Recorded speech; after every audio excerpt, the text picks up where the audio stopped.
বিয়ে মানে একগাদা আনন্দ, বিয়ে মানেই ধুমধাম করে জমকালো আয়োজন। এর ওপর শীতকাল যেন বিয়ের একটা মৌসুম। ঠিক এই সময় বিরল নিষেধাজ্ঞার পায়তারা চলছে পাত্র পাত্রীদের ওপর। কোনোভাবেই আগামী ৩ মাস বিয়ের পিঁড়িতে বসা যাবে না।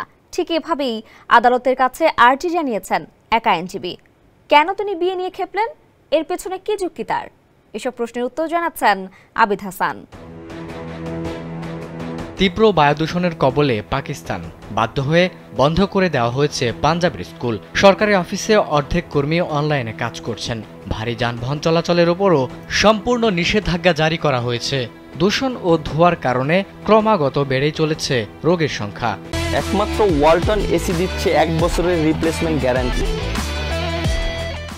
তাই পাঞ্জাব প্রদেশের অ্যাডভোকেট জেনারেলের প্রস্তাব অনুযায়ী দূষণ মোকাবেলায় আগামী বছর থেকে পাঞ্জাববাসীকে অক্টোবর, নভেম্বর ও ডিসেম্বরের বিয়ের অনুষ্ঠান করা থেকে বিরত থাকতে বলা হতে পারে।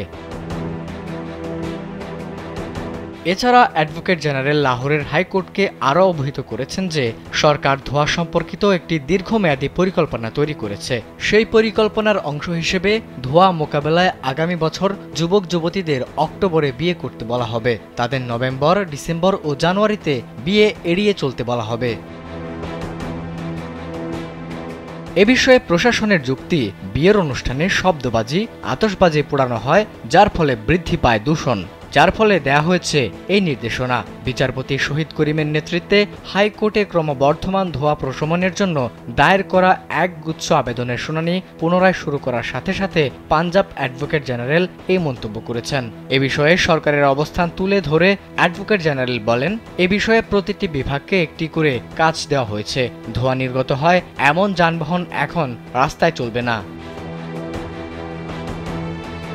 অন্যদিকে শুনানির শুরুতে বিচারক বলেছেন, এটি একটি গুরুত্বপূর্ণ মামলা ছিল।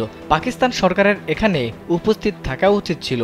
সরকার এখনো কিছু করেনি এবং তিনি প্রতিদিন সেই বিষয়টা তুলে ধরছেন।